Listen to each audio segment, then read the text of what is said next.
어려운 문제입니다. 50페이지. 제가 말씀드렸잖아요. 제일 어려운 문제는 몇 개 골라라예요.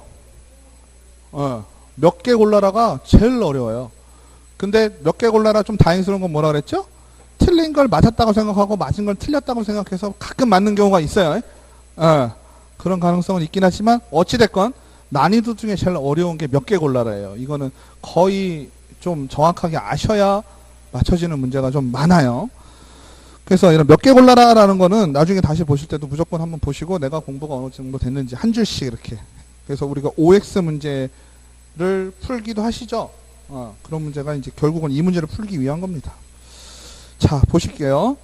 손해배상 책임을 보장하기 위한 보증을 설정할 것은 중개사무소 개설 등록 기준에 해당한다. 맞을까요? 손해배상 책임 보장을 하기 위한 보증은 이게 쉽게 얘기하면 뭐예요? 업무보증이죠. 업무보증을 안 하면 등록이 안 돼요? 아니죠. 등록은 아까 얘기했던 어디예요? 요 넘사벽, 그죠? 서면으로 통지받는 순간까지잖아요. 이때 되면 등록이 됐다라고 보는 거거든요. 그죠? 근데 업무보증 설정은 뭘 확인 요건이에요? 업무 개시를 위한 요건이죠. 그러니까 얘 같은 경우는 개설 등록 기준에는 해당이 되는 것이 아니죠. 그러니까 지금 뭐 틀린 거 고르는 거잖아요. 그럼 거기다가 문제를 푸실 때는 어떻게 하면 되겠어요? X 과감하게 딱 확실하면 X표 딱 쳐놓으셔야 되고 나중에 X만 세면 되잖아요. 맞죠? 그 다음에 등록의 결격 사유에 해당하지 아니함을 증명하는 서류에는 신청인이 공중 진술로서 당연히 국가에 주재하는 우리나라 영사관이 확인한 서류만이 한정된다. 이건 뭔 말인지 모르겠죠. 뭔 말인지 넘어가요. 이런 문제 나오면 이제 몇 개 골라라 해서 이제 멘붕이 오죠. 이거 넘어갈게요. 디귿 외국법에 의해 설립된 외국법에는 중개사무소 개설 등록 기준에 적용되지 않는다. 아니죠. 이건 아시죠? 외국법에 의해서 설립된 법인이라 하더라도 우리 공익중개사법에 등록 기준 적용을 받게 되겠습니다. 그 다음에 부동산 중개사무소 등록 대장인 전자적인 처리가 불가능한 특별한 사유가 없으면 전자적인 처리가 가능한 방법으로 작성 관리해야 된다. 이거는요, 뭔 내용인지 몰라도 우리 상식적으로 한번 생각을 해보자고요. 우리가 등록이라는 건 대장에 기록을 한다 그랬어요. 그죠? 근데 요즘 같은 세상에, 그죠? 진짜 시군구에서 등록 대장 만들어서 걷다가 기록할까요? 손으로 막 수기를 써가지고 기록할까요? 아니겠죠. 다다다다다 이러고 있겠죠. 맞죠? 다다다다 이런 게 뭐예요? 전자적인 방법이잖아요. 그죠? 그러니까 당연히 전자적인 방법으로 어떻게 하겠어요? 작성, 관리 하겠죠? 그죠? 이거는 내용을 잘 몰라도 상식적으로 푸실 수가 있고요. 미음.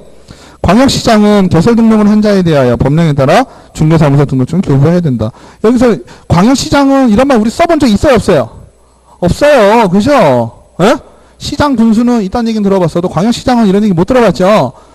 광역시장은 시도 할 때는 뭐 특광시를 포함한다. 여기서만 살짝 들어봤단 얘기죠. 맞죠?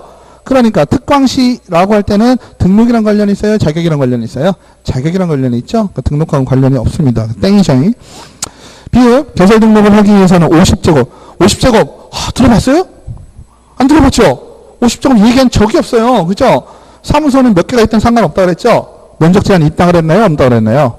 없습니다. 이게요, 다른, 혹시나 뭐 저런, 다른 업을 하시는 분들은, 헷갈리실 수 있어요. 예를 들어서 건설회사 같은 경우, 뭐 20평, 그러니까 60제곱, 66제곱 이상 있어야 되고, 뭐 종합건설, 뭐 이런 경우 있어요. 사무소 확보를 면적 제한을 두는 업종도 살다 보면 있어요. 그죠? 근데 우리가, 개업 공인중개사가 되고자 하려고 등록을 할 때는 면적 제한이 없어요. 다만 면적을 굳이 한 번 더 어렵게 생각하자면 언제 나왔었나요? 이종 근린생활지역 이거 한 적 있어요. 그죠? 사무소는 이종 근린생활지역으로 구해야 되는데 가끔은 어때요? 일종 근린생활도 가능하다라는 얘기 했었어요. 물론 우리 법에서 다루는 문제는 아니에요. 어디서 다루겠어요? 국회법에서 다루겠죠? 국회법에서 근린생활지역에 뭐 들어올 수 있다 이렇게 얘기해놨을 때 그죠? 그때는 뭐만 가능하다 그랬어요? 30제곱 이하, 그죠? 30제곱 이하일 경우에는 어떻다? 일정 근린생활도 가능하다라는 얘기를 했었고요.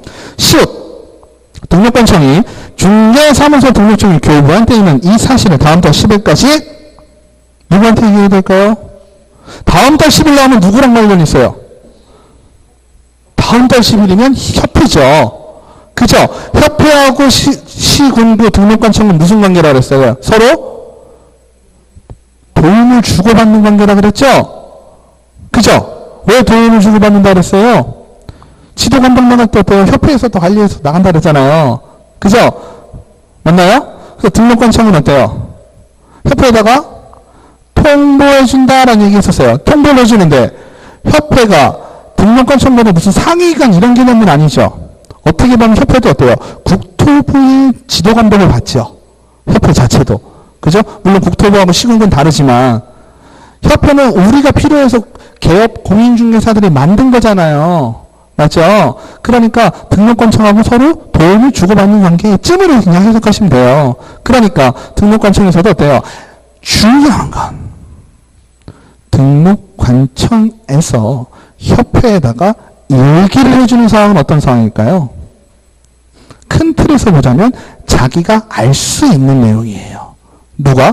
등록관청이 알 수 있는 내용이에요. 그러니까 등록관청은 등록에 관한 사항이니까 등록을 했다든지 폐업을 했다든지 휴업을 했다든지 이런 내용들이겠죠.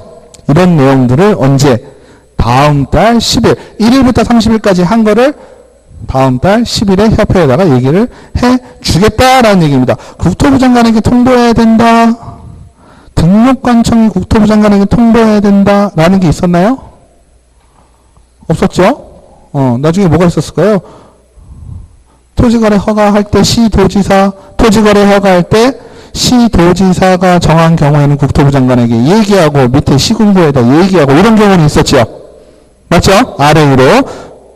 맞죠? 국토부 장관이 토지거래 허가구역을 지정을 했을 경우에는 시도지사에게 얘기하고 시도지사는 또 밑에 시군구에다 얘기하고 이렇게 통보하는 시스템은 그때도 있었죠. 하지만 등록관청이 국토부 장관에게 통보하는 거는 내용 나오는 별로 없죠? 없어요. 없고 지금은 협회에다 통보를 해야 됩니다. 그럼 얘도 엑스표죠. 그럼 확실한 거 한번 볼까요? 기억 확실하죠? 그 다음에 디귿 확실하죠? 그러니까 엑스표. 그러면 기억 하나, 디귿 하나, 리을은 맞는 거잖아요. 그죠? 틀린 거 고르려니까 얘가 아니네요. 그러면 하나, 둘, 셋, 넷, 5개네요. 그죠? 현재 상황까지. 맞나요? 틀린 게 5개예요. 현재 상황. 맞죠? 안타깝게도 이 문제는 어떻게 할 수 있는 방법이 없죠. 그죠? 방법이 없어요. 어떻게 찍어야 돼요? 이렇게 5개를 골라놨으면 1번 3개, 2번 4개, 5번 7개는 아니겠잖아. 그죠? 찍을 수 있는 방법이 뭐예요? 3번하고 4번 둘 중에 하나야. 안타깝게도. 그죠? 이건 어떻게 해야 돼요? 평소에 착한 일을 많이 하셔야 돼요. 그래야 아시죠? 오비도 안 나고. 그죠? 네. 평소에 착한 일을 많이 하셔야 이런 문제 맞힐 수 있어요. 그러면 어찌됐건 다른 문제는 모르겠지만 이 문제가 비슷하게 나왔다. 그죠? 2번 예문이 나왔다. 그럼 2번 예문 이제는 맞춰야 될 거 아니야. 그죠? 2번 예문 한번 볼게요. 우리가 아까 제가 말씀드릴 때 내국인과 외국인 얘기가 잠깐 나왔었죠? 내국인 같은 경우는 어떻게 하자 그랬어요? 이 사람이 결격사유가 있는지 없는지 확인할 수 있는 길이 많다 했어요. 그죠?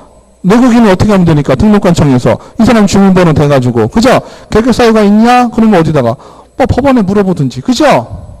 여기저기 물어봐가지고 결격에 대해서 확인할 수 있는 방법이 있잖아요. 신원조회 하면 맞죠? 근데 외국인은 신원조회가 될까요? 안 될까요?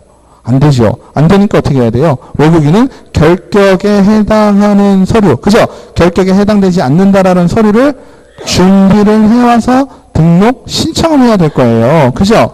근데 여기서 문제가 되는 건 뭐냐면, 자, 볼게요. 우리가 시스템적으로 한번 생각을 해봅시다. 자, 한번 생각해 보세요. 우리가 거꾸로 외국에 갔어. 외국에 가서 공인중개사 시험을 합격을 했어요. 그죠? 근데 공인중개사 그 나라, 미국에 있는 법에 의하면 결격 사유가 여러 개가 있어요. 그 중에 미성년자, 뭐 예를 들어서 미성년자이거나 아니면 금고 이상의 형을 받거나 뭐 이런 것들이 있을 수 있겠죠. 쭉쭉 결격사유가 있어요. 그러면 최소한 결격사유에서 내가 미성년자가 아니라는 걸 증명할 수 있는 서류는 뭘까요? 내가 대한민국 등본을 떼가든지 여권 4번을 제출하든지 이러면 되겠죠. 맞나요? 그러면 미국에서 내 여권 4번을 보고요. 여권 4번을 보고요. 어떤 생각을 할까요? 진짜인지 가짜인지 지리 여부를 확인할 수 있겠죠. 맞나요? 왜? 미국에 있는 전산에는 내 이름을 치면 나와요, 안 나와요? 안 나오죠. 내가 시민권자도 아닌데. 그 나라 사람이 아닌데. 맞죠?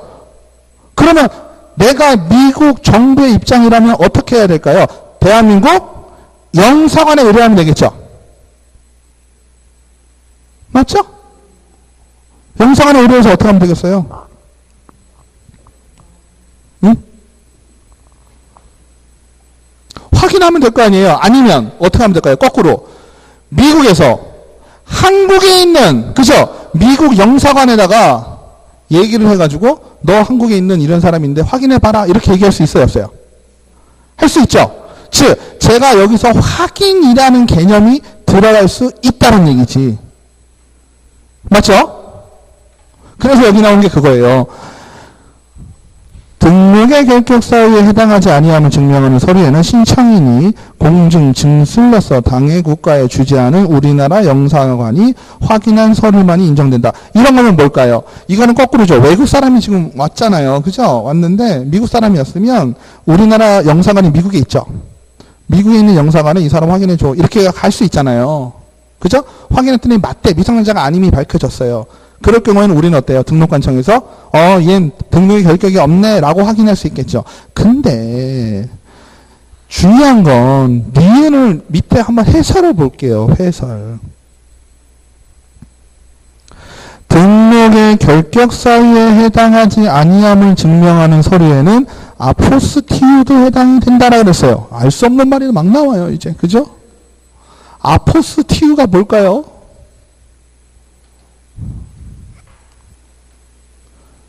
아포스티유.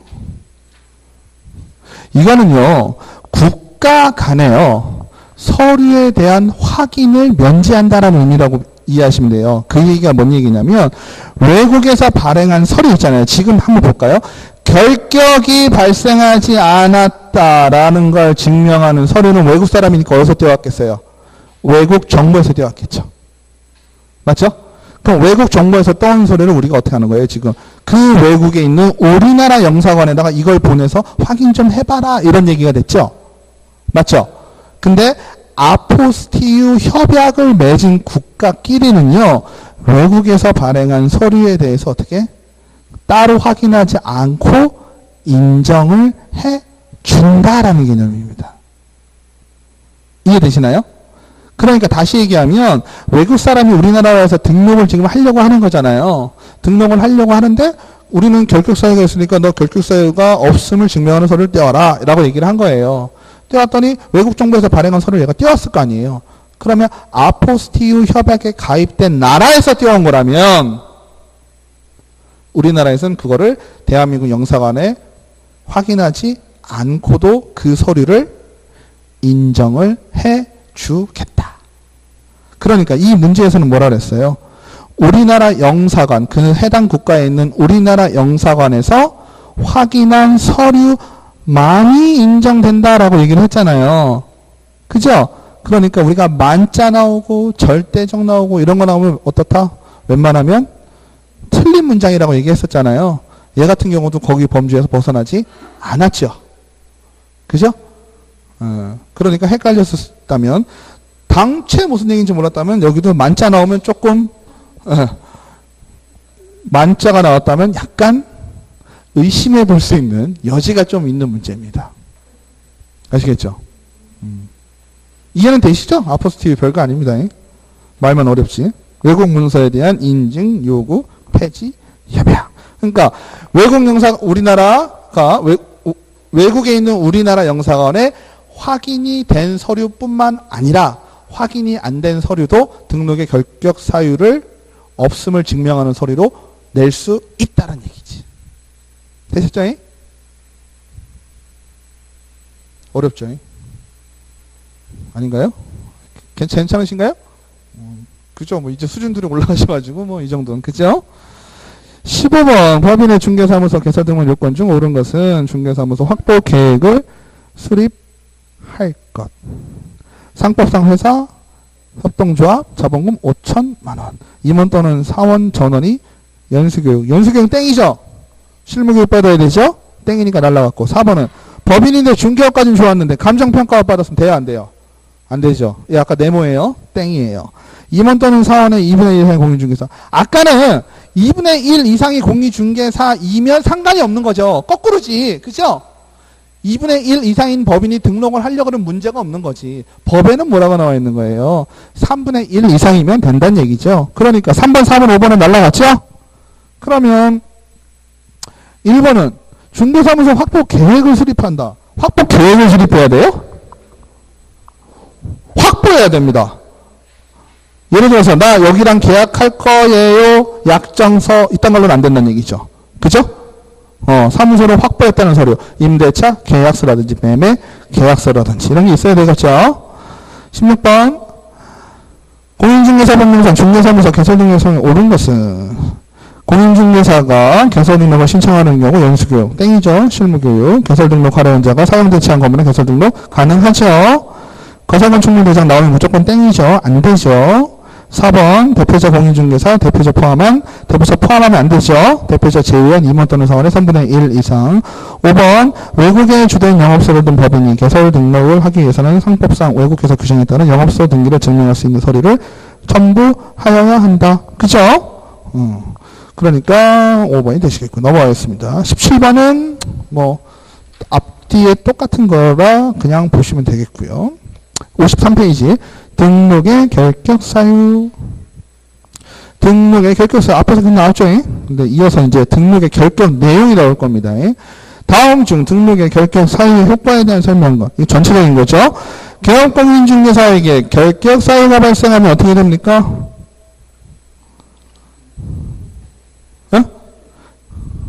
절대적 등록 취소라는 의미는 뭐예요?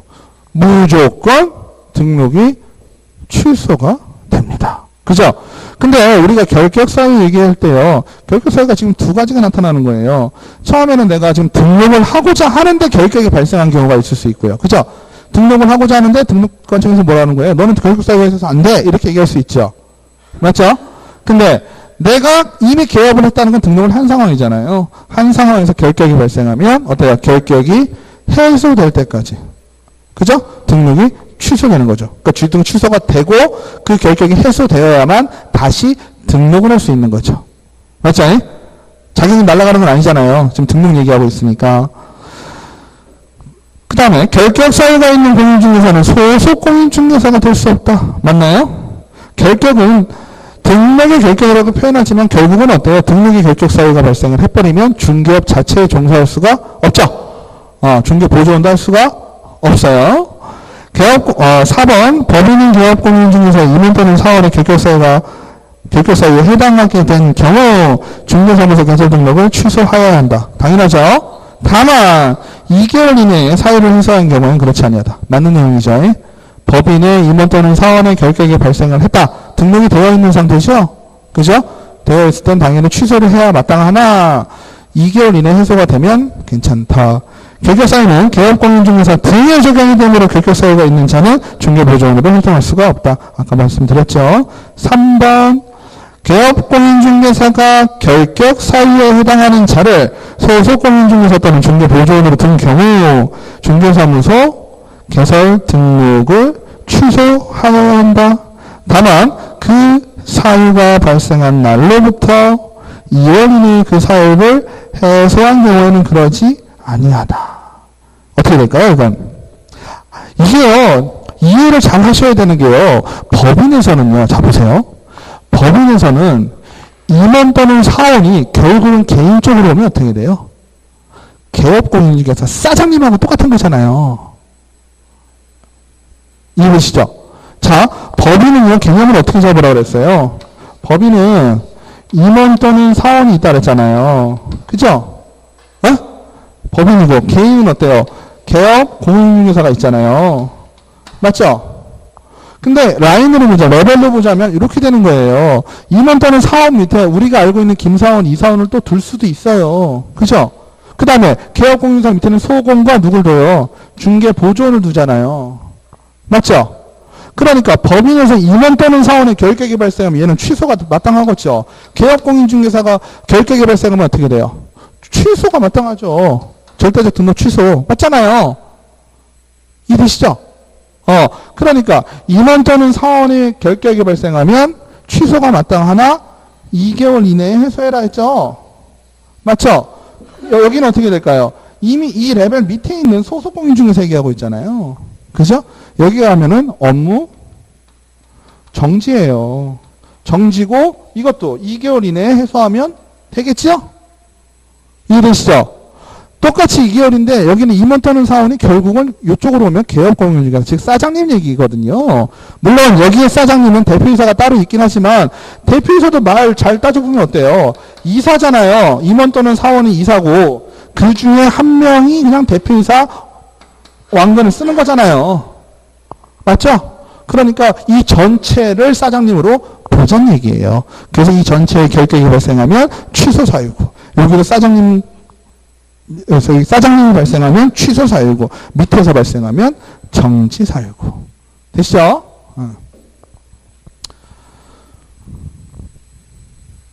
그 다음에 다음 중 등록의 결격 사유에 해당하지 않는다. 이런 거는 정말 서비스 문제죠. 맞아요? 서비스 문제입니다. 등록의 결격 사유에 해당되지 않는 자는, 이거요 정말 머리 좋으신 분들은 질병, 장애, 노령, 사무처리 능력이 부족한 자, 이거 보니까 뭐가 떠오르세요? 피한정 후견인, 피한정 후견인, 피성년 후견인 다 뭐예요? 결격이죠.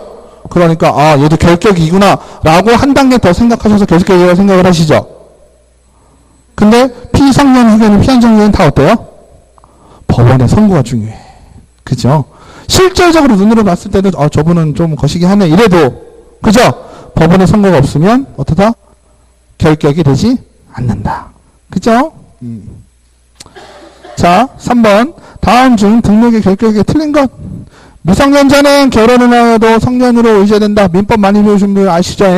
민법 공부 많이 하신 분은 성년 의제 공인중개사 안 될까? 민법의 특별법인데 뭐 이런 느낌으로. 그죠? 될까요? 안 될까요? 안 되죠? 미성년자는 죽었다 깨어나도 안 돼요. 그죠? 언제 돼요? 나이가 차면. 그죠? 성년이 되면 그때 하실 수 있고. 금고 이상의 형을 선고받은 자는 그 형이 집행이 종료되거나 집행이 면제된 날부터 3년. 그죠? 집행이 종료되거나 면제되거나. 그죠? 그 날로부터 다시 따지는 거죠. 4번 자격 취소 처분을 받은 자는 자격 취소 처분을 받은 날로부터. 중요하죠. 이거 그냥 쭉 읽으셔도 되지만 결국은 어때요? 자격 취소 처분 사유가 발생한 날로부터. 이런 땡이죠. 자격 취소 처분이 항상 중요합니다. 맞죠? 5번 공인중개사법에 규정된 조와 다른 조의 경합범에 대해서는 벌금형을 선고하는 경우 이를 분리하고 선고하라. 이거 왜 나왔다 그랬어요? 결격 사유 중에 뭐가 있어요? 300만원, 이 법에 의해서 300만원 이상의 벌금형을 선고받은 자는, 그죠? 어떻게 돼요? 선고받은 날로부터 3년 이내에는 결격이 된다라고 했죠? 2번 파산자는 복권이 되는 3년이 경과된 자는 중개업에 종사할 수가 없다. 아니죠? 파산자도 마찬가지죠. 뭐가 있어야 돼요? 법원의 선고가 있어야 됩니다. 그럼 복권이 됐다라는 얘기는 법원에서 복권을 해줬다는 얘기죠? 권리가 다시 돌아왔다는 얘기잖아요. 이럴 경우에는 바로 어떻게 되나요? 왜 그럴까요? 왜라는 걸 한번 생각해보면 왜 그럴까요? 우리가 파산자를 공인중개사 개설 등록, 개업공인중개사 개설 등록에 결격으로 삼는 이유가 뭘까요?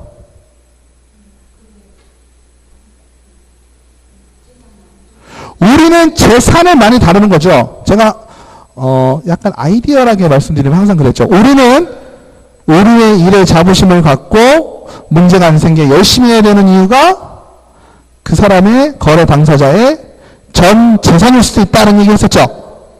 맞죠?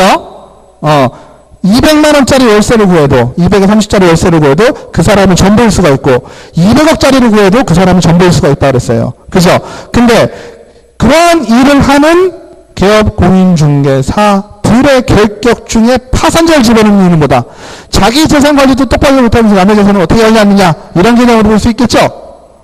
맞죠? 근데 우리가 결격 사유에 해당이 되면 대부분 3년 동안 무슨 기간을 가지자? 자숙기간을 좀 가지자 했어요. 그죠? 그 사유가 발생하고 대부분 3년이잖아요. 그 처분이 있은 날로부터 3년. 그죠? 그 얘기는 뭐예요? 그 시간 동안에 반성 좀 하고 이런 얘기잖아요. 근데 파산자 같은 경우는 얘기가 좀 달라요. 왜 그럴까요? 파산해서 복권이 되면 어때요? 그동안에 노력을 많이 했죠.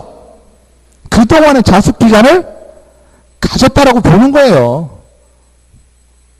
정답은 아니고요. 제가 만든 말이에요. 이해되시죠? 파산에서 벗어나려면 얼마나 노력을 많이 했겠냐고요. 돈 귀한 것도 알았고 열심히 살았겠죠. 그동안에. 그죠? 복권하려고. 그러니까 복권 되자마자 바로 결격해서 해소가 된다. 4번 다음 중 중개사무소 개설 등록을 할 수 있는 자는 변호사법 위반으로 금고형을 선고받고 만기 출감 후 2년이 경기는 자. 만기 출감이니까 어때요? 형이 집행 종료됐죠. 종료되고 몇 년? 3년. 3년이잖아요. 그죠? 도로교통법 위반으로 300만 원의 벌금형을 선고받고 2년이 경과된 자. 맞아요? 틀려요? 도로교통법이니까 위반 관계 있어요? 없어요? 결격 사유하고 전혀 해당 사항이 없는 내용입니다. 그죠? 도로교통법 위반해서 왜? 벌금형 받았으니까. 근거 이상의 형을 받았을 경우에는 이게 달라지죠. 도로교통법에 사람 찾는 사람이 안타깝게 죽었어요. 그죠? 보면은 도로교통법 과실치사법 이딴 걸로 해가지고 징역 1년 받았어요. 그럼 어떻게 돼요? 1년 형이 끝나고 3년 있다가 중개업을 등록할 수 있다. 그죠? 얘 같은 경우는 도로교통법 300만 원 벌금형이 500만 원 벌금형이 나왔다. 300만 원, 아니 200만 원 벌금형이 나왔다. 문제 없겠죠? 숫자에 이렇게 휘둘리시면 안 되죠? 뭐에 휘둘리셔야 돼? 앞에 법에 휘둘리셔야 돼. 벌금일 경우에는.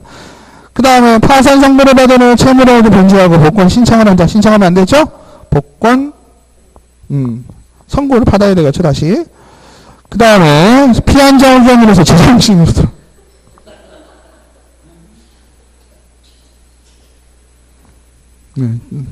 축하할 일이죠. 이건? 그죠? 축하할 일입니다. 서울대학교 재학 중인 만 18세 미성년자. 야, 기분 나쁘죠? 혹시 서울대 나오신 분 있으세요?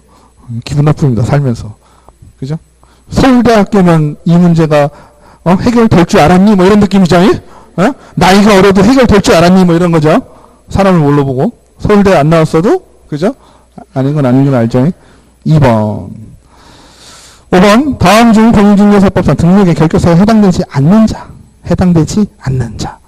1번 갑은 2월에 업무정지 처분을 받고 폐업한 후 3월에 경과하였다. 이거는 상식적으로 생각하자 그랬죠. 어렵게 생각하지 말고 업무정지 6개월 받았는데 3개월이나 폐업했으면 최소한 업무정지 받은 만큼 등록 못할 거 아니에요.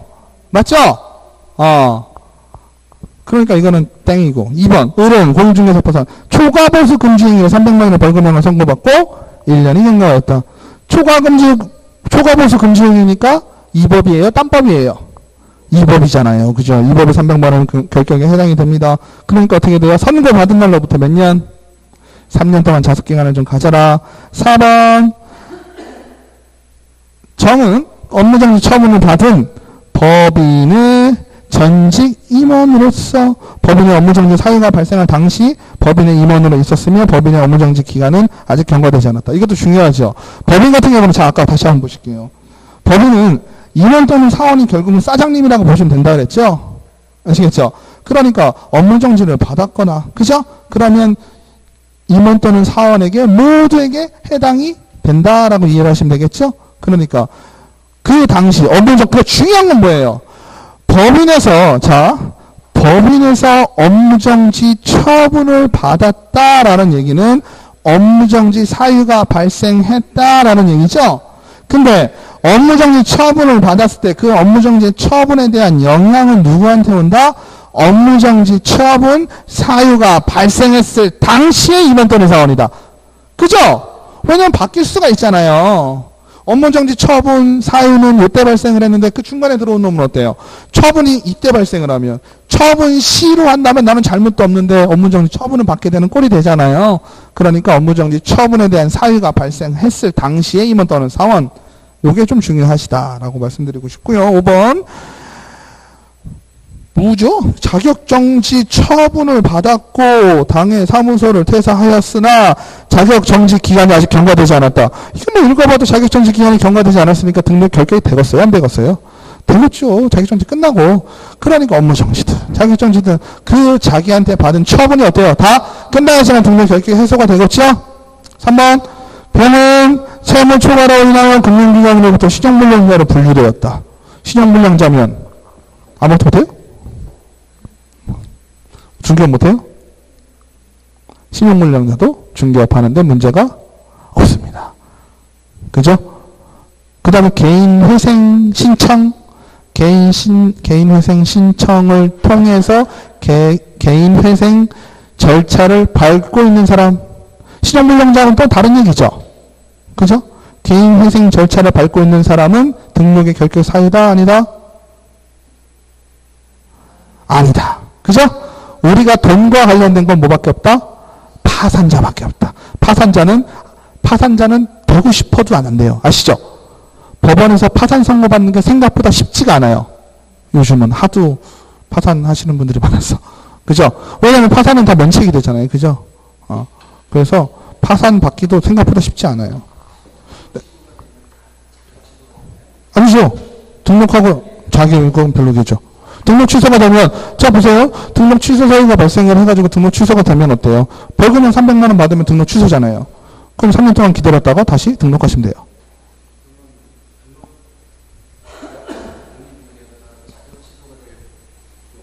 자격증 불려줬을 때 징역형 1년 이상. 네. 징역형 1년에 1,000만 원이잖아요. 재수없게 징역형 6개월 받으시면 날라갑니다. 네. 조심하셔야 돼요. 그래서 1년에 1,000만 원, 3년에 3,000만 원짜리들 있잖아요. 그걸 우습게 보시면 안 되는 게, 자격증을 웬만하면 안 날라가는구나. 징역 3월이라도 3월이라도 받아보셔요. 이 법에 의해서 징역형 받으면 날라갑니다. 그죠?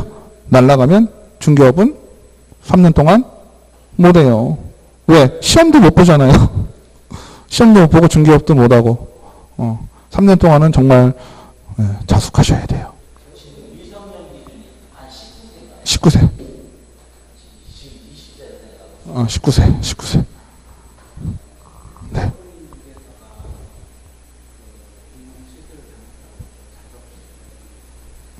네, 지금 그 얘기했는데요. 네. 자격은 날아가는 게 아니에요. 자격은 갖고 있는 거예요. 근데 등록을 다시 못할 뿐이야.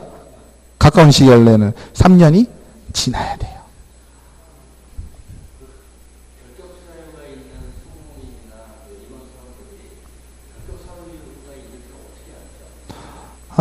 결격 사유가 있는 거는, 그러니까 걸리는 거죠. 그러니까 예를 들어서 임원 또는 사원이 등록을 하잖아요. 그죠? 등록을 하게 되면 우리가 고용인 신고를 하잖아요. 고용인 신고를 하면 등록관청에서 확인을 하겠죠. 네. 고용인 신고를 하면, 왜냐면 지금 이걸 잡아내야 되니까 등록관청은 지도 감독하는 기관이잖아요. 그러니까 고용인 신고를 안 하고 그냥 쓰면 모르겠죠, 뭐. 그죠? 근데 고용신고를 하면은, 누구누구 내가 지금 고용했습니다. 할 거 아니에요. 그럼 이 사람의 등록이 결격이 있는지 없는지 등록관청에서는 그게 일이니까 그걸 따지지 않겠어요? 그죠? 그러니까 새로 누가 들어왔다든지 이런 경우 있을 수 있잖아요. 아니면 통보가 됐다든지. 예를 들어서 이미 들어와 있는 자가, 그죠? 도로교통법에 의해서 징역형을 받았는지, 금고 이상의 형을 받았다. 그럼 등록에 결격 사유가 발생을 했잖아요. 소속 공인중개사가. 근데 이게 통보가 됐다든지, 물론 공인중개사가 알아서 하면은 좋겠지만, 그죠? 그리고 징역형이라 그러면 거의 뭐 퇴사시키겠지만, 어찌됐건 그런 상황이 통보가 됐다든지, 한번 뭐 정리를 한다든지, 그러니까 등록관청에서 그걸 알아내겠죠. 제가 볼 땐 현실적으로는 좀 그렇습니다. 법에서는 우리가 항상 얘기하는 건 뭐예요? 법률의 규정은 만들어 놓고, 그죠? 실질적으로, 왜냐면 제가 아는 분 중에 그런 분도 있어요. 파산됐어요, 파산. 개업공인중개사인데 파산이 났어요. 1년도 넘게 하셨어요? 안 넘어가서, 법원에서. 법원에서 파산 이게 안 넘어가가지고, 등록관청에서 또 등록관청에, 아무튼, 그래서, 좀 오랜 기간 개업이 유지가 됐던 분도 계세요. 파산자인데. 그럼, 면책은, 책임을 면하는 거니까 면책은 아니지만, 잠시 좀, 그렇게 될 수는 있겠죠? 네. 자, 그 다음에 6번 등록의 결격 사유에 관련된 설명으로 틀린 거. 금고이상의 형을 받고 일반 사면, 일반 사면과 특별 사면 구분하자 그랬죠? 일반 사면은 무슨 의미였죠? 그러니까 즉시 이렇게 하시면은 물론 외워주시니까 좋긴 한데요. 일반 사면의 의미가 뭐였어요? 죄가 없는 사람이 들어가 있던 거야, 안타깝게도. 그죠? 죄가 없는 사람이 안타깝게도 들어가 있었는데 진범이 잡혔어요. 그럼 이 사람은 무조건 나오겠죠. 왜? 죄가 없는 사람이 가둬놨으니까. 그런 사람 나오자마자 어때요? 원래부터 죄가 없었잖아요. 계약이 해제된 거잖아, 말하자면. 그죠? 아예부터 효력이 없어진 거잖아요. 그러니까 이 사람은 결격이 돼서는 안 될 사람이 결격의 상황이 있었던 거잖아요. 그러니까 즉시 해소가 되겠죠. 특별사면은 뭐예요? 죄는 인정한데 사람을 미워하지 말자 이거잖아요. 그죠? 맞아요? 특별사면은 어렵게 생각하시면 누구 있어요? 대통령 특사. 그죠? 대통령 특사가 특별사면이잖아. 그죠? 대통령 특별사면은 죄가 있는 사람이긴 하지만 어떻게 되는 거예요? 죄를 면해주는 거죠? 근데 우리가 형 집행이 종료되거나 종료된 것으로 본 것, 그것도 죄가 이미 끝난 거잖아요. 죄가 끝났어도 우리는 어때요? 자숙기간 3년 가지란 얘기죠. 그러니까 특별사면으로 나온다 손 쳐도 어때요? 3년 동안은 자숙기간을 가지셔야 돼요. 아시겠죠? 그 다음에 근고 이상의 형을 받고 특별사면 나왔네요. 그죠? 2번, 3번 비교해보면 아주 똑같은 얘기죠. 근데 이에 대한 이해가 없으면 둘 중에 하나 답을 고를 거예요. 조금 똑똑하신 분들은. 그죠? 둘 다 비슷한 사면인데 어떤 건 3년이고 어떤 건 없어? 이러면 둘 중에 하나가 틀린 것 같은 느낌인데 이런 느낌 나잖아요. 그죠? 4번 양벌 규정으로 인한 벌금형의 선고를 받은 자는 결격사유에 해당되지 않는다. 이해되시나요? 이해가 되시면 공부가 아주 많이 되신 거예요. 양벌 규정은 무슨 의미예요? 1년에 1천만 원에서 그죠? 직원이 잘못해가지고 제가 같이 받는 거잖아요. 사장님이 같이 받는 거잖아요. 근데 우리가 양벌 규정 할 때 뭔 얘기를 했었냐면 내가 잘못한 것도 아닌데 그죠? 나는 그냥 관리 소홀 책임만 있을 뿐인데 그거에 대해서 징역형 받기는 억울하죠. 그러니까 벌금형 받는다고 했는데 이 법에 의한 거니까 벌금을 300만 원 받으면 결격에 해당이 되잖아. 또 억울하잖아요. 근데 양벌 규정은 결격에 해당되지 않는다라고 했어요. 양벌 규정에 의해서 벌금형을 700만 원을 받았다 선 치더라도 결격에 해당되는 것은 아니다. 그죠? 5번 금고 이상의 형의 집행유예를 받은 자는 그 유예 기간 동안 결격 사유에 해당이 된다. 맞나요? 맞죠? 얘 같은 경우는 우리가 오해하지 말아야 될 게 집행유예는 집행 자체가 미뤄지는 거죠. 그러니까 일반적으로 볼 때 어떻게 하랬어요? 본형보다 집행유예 기간이 길어야 짧아요. 보통 길죠? 보통 기니까 집행유예 기간이 끝난 시점이 어떻게 된다? 결격에서 벗어난다라고 했어요. 그죠? 집행유예 기간 중에 있을 땐 결격 이거지요. 그 다음에 금고 이상의 형의 선고를 받고 가석방이 된 자. 가석방은 어떻게 될까요? 가석방은 무슨 의미라고 그랬죠? 가석방도 오해하지 말아야 될 게 형이 종료된 것으로 형 집행이 종료되거나 종료된 것으로 본 게 가석방이에요? 아닙니다. 그죠? 가석방이란 얘기는 뭐예요? 형의 집행을 어디서 해란 얘기예요? 밖에 나와서 형 집행을 받으란 얘기예요. 근데 말이 좀 안 되긴 하지만 그 나머지 자녀 형기는 집에서 받아라. 집에서 죄를 뉘우쳐란 얘기죠. 맞죠? 그러니까 가석방 3년 실형을 3년 징역형을 받았는데 2년 만에 가석방이 됐으면 어때요? 1년 동안 집에서 남은 자녀 형기를 채우고 나서 또 3년. 맞죠? 그러니까 잘 보세요. 가석방이 되거나 실제 징역을 만기 출소하거나 내가 결격에서 벗어나는 시간은 어때요? 똑같아요. 아시겠죠? 가석방이라고 공인중개사 등록에 대해서 유리한 점이 있어요? 없어요?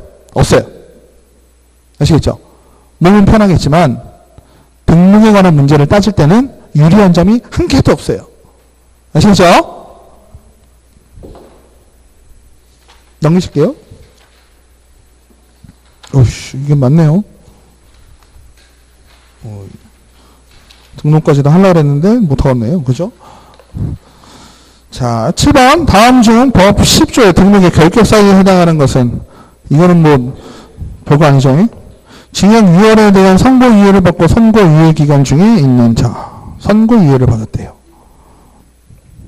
징역 1년에 집행유예 3년을 선고받고 집행유예 기간이 3년이 경과된 자. 징역 1년을 선고받고 만기 출소 후 3년이 경과된 자. 공인중개사법 위반으로 300만 원의 벌금형을 선고받고 3년이 경과된 자. 어때요? 임원 중 한 명이 미성년자인 주식회사. 어떤 거죠? 결격에 해당되는 것은 3번이죠. 1번 같은 경우 선고유예다. 선고유예는 형을 받은 거야? 안 받은 거예요? 안 받은 거죠. 그죠? 그 형을 줄 수도 있을 것 같은데 판사가 생각할 때 어때요? 형을 지금 안 준 거죠. 죄가 없는 거잖아요. 그죠? 그러니까 결격에 해당이 돼야 안 돼요. 안 되죠. 그 다음에 집행유예 3년이네요. 1년에 3년 하면은, 우리 자칫 잘못하면 어때요? 집행유예 기간 3년 끝나고 3년 동안 자숙하셔라. 이렇게 이해하실 수 있는 부분이 있어요. 오해하실 수 있는 부분이. 그죠? 근데 집행유예는 어떻게 계산하셔라? 집행유예 기간이 끝나면 땡이다. 그죠? 집행유예 기간 동안 뭐 한다? 자숙한다. 이렇게 이해하세요. 집행유예 기간이 2년이라서 치더라도 2년 동안 자숙한다. 그죠? 집행유예가 2년 받았다고 쳐서 2년 받았다고. 그죠? 집행유예 기간 2년 하고 우리가 다 시스템이 3년이니까 1년 동안 못 간다. 이건 아니에요. 아시겠죠? 집행유예 기간이 끝나면 그냥 끝이에요. 4번 징역 1년을 선고받고 만기 출소 후 3년이 경과된 자. 이거는 뭐 정확하죠? 이 법에 의해서 이런 말 없어도 상관없어요. 왜 그럴까요? 징역은 금고 이상이에요. 금고와 징역 차이 말씀드렸죠? 어? 금고는 갇혀있는 거고 징역은 가서 일을 줘야 돼. 일하는 게 힘들어요? 가만히 있는 게 힘들어요? 가만히 있는 게 더 힘들어요. 일하는 게 나을 거예요. 어쨌든 근데 일하는 걸 더 힘든 걸로 보는 거죠. 그죠? 징역이 더 큰 죄입니다. 그 다음에 8번은 그냥 보시면 되겠고 9번이요. 9번이 조금 이해가 필요한 상황이긴 하거든요. 그래서 이거 다음 시간에 조금 천천히 얘기를 나눠보실게요. 그래서 오늘은 여기까지 하겠습니다. 예, 고생하셨습니다.